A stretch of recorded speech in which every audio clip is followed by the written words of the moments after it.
Why should DEI be on every CEO's KRA? Welcome to the stage, Sonica, Aron, CEO, Marching Sheep. A round of applause, please.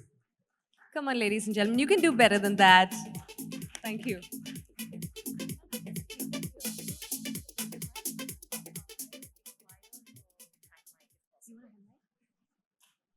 Could we get a hand mic on stage?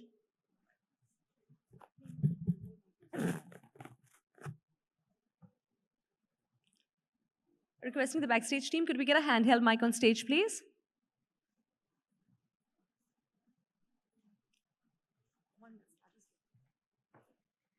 Good afternoon, everyone. Good afternoon, everyone. Thank you. So while I get the hand mic, I don't like standing in one place as I speak. Okay. Am I audible? Awesome. So I have strictly 10 minutes to speak about something extremely important. So I'm going to be very fast, all right? But before that, I think it's only fair that you know who we are, all right? So I'm from Marching Sheep. I founded the firm in 2013, so it's been 11 glorious years. We work in the space of diversity and inclusion, and we work across all dimensions of diversity. And we work in talent management, OD interventions, bespoke learning interventions. We are today present in every continent, and we've worked with more than now 380 clients. We are completely industry agnostic. So that's us. We are extremely proud that we have more than 82% repeat clients. Some of our clients have been with us since 2015, 2016, and they are now more than friends than clients. So now let's get into the actual topic. What is that one critical KRA that every CEO has? And ma'am, you asked the question, how do we get business to really get interested in investing in HR, right? So let's start with what is it that a CEO wants, right? So that one KRA that every CEO has today is ESG. ESG is nothing new. ESG has been around since 2004. And in India, it became big a few years back. Having said that, a few months back, I attended an ESG conference. And I was on the panel, and in the audience, there wasn't even a single CEO. There wasn't even a single CHRO. And when I asked them that what is it that you drive, there were a lot of people who were driving ESG metrics. They spoke about environmental metrics, carbon emission, waste management. They spoke about governance. And it did not require Alexa to tell me that I was in trouble or we were in trouble. Where was S? What is S? S is social. Social is all about people. And what is people?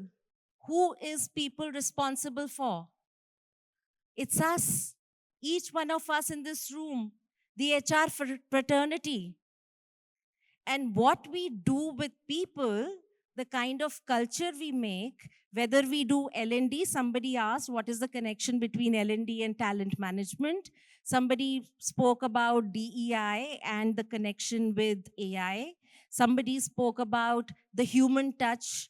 Ashwini spoke beautifully about the human touch versus AI. I think everything is about social, but what are we doing about it? Do we even know? I asked them, what is it that you drive in social? They said, safety training, labor compliance. So I said, that you used to do even 10 years back. I started my career 20 years back. I was in a factory. I used to do that even then. So what's new now? So then they were quiet. So then I said, what do you track in BRSR? BRSR stands for Business Responsibility Sustainability Report. How many HR people know that what does BRSR track from a DEI perspective? Which dimensions of diversity are being tracked in BRSR?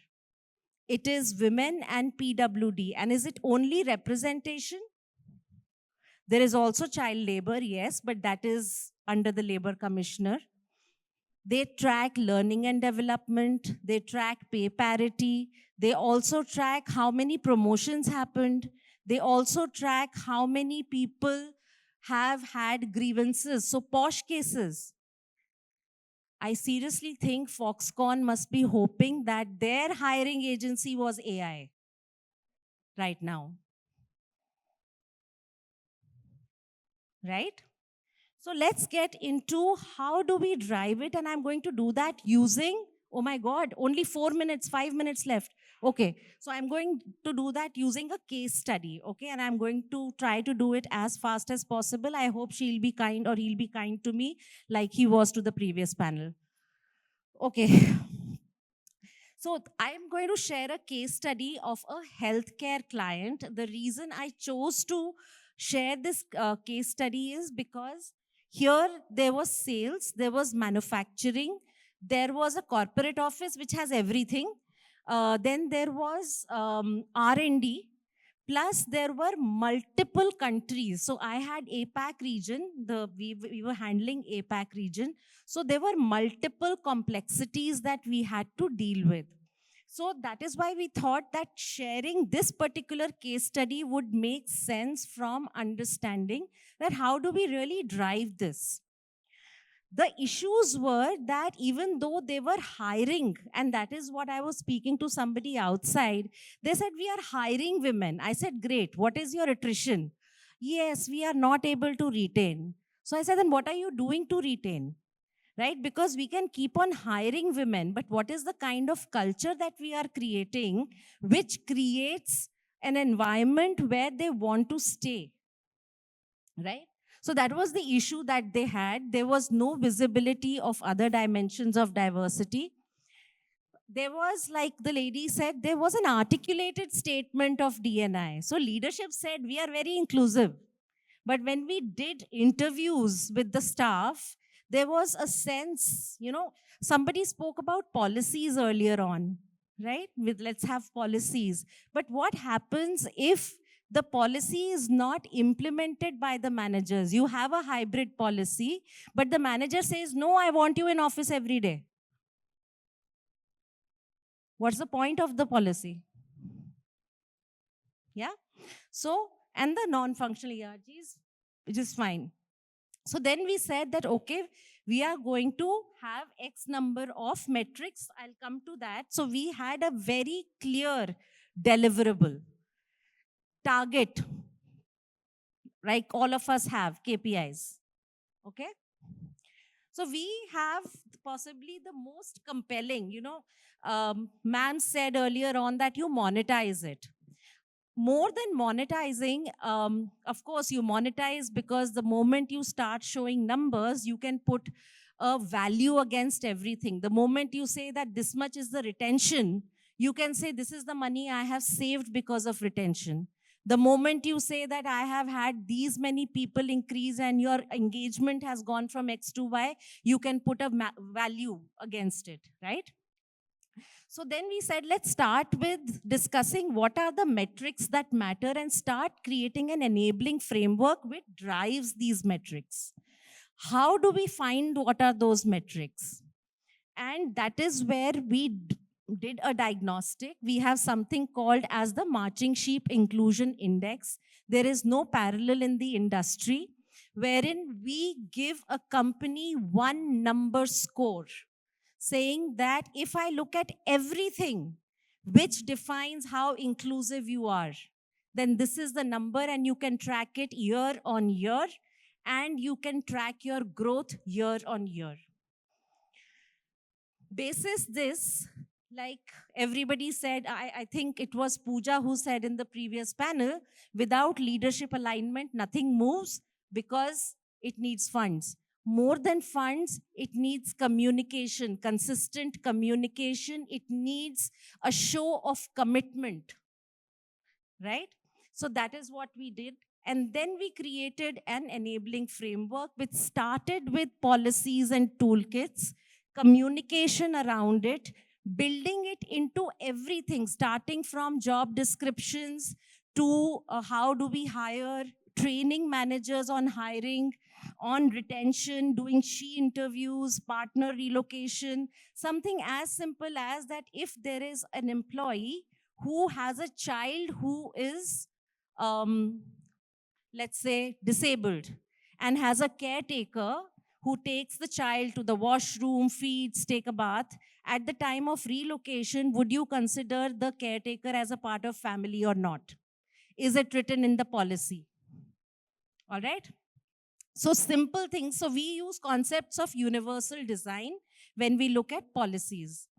Managers as allies. An employee experiences an organization through a manager, not through HR, not through leadership. How do I create managers as custodians of an inclusive culture? Socialization and posh plus. Okay. Why we say posh plus is because posh is not just about knowing an act, making a gender neutral act, and making everybody, including women, understand that it is not a tool to be used, but it is a process which actually creates an inclusive environment where all genders can coexist. The 3-year impact, right? So the number of women that got trained over a period of time, almost done, half a minute, policies that got redesigned, and the number of managers that got trained, the change in the MSII score, the number of PWDs, and women representation in particular, which got doubled. So there was retention as well as new that came on board. So that's it for me. I would just like to end with this. Diversity is a fact. I mean, look at this room. We might all be HR professionals, but we are all unique. But inclusion is a choice. Are we open to everyone's perspectives? Equity needs action, and belonging is an outcome. Thank you, everyone.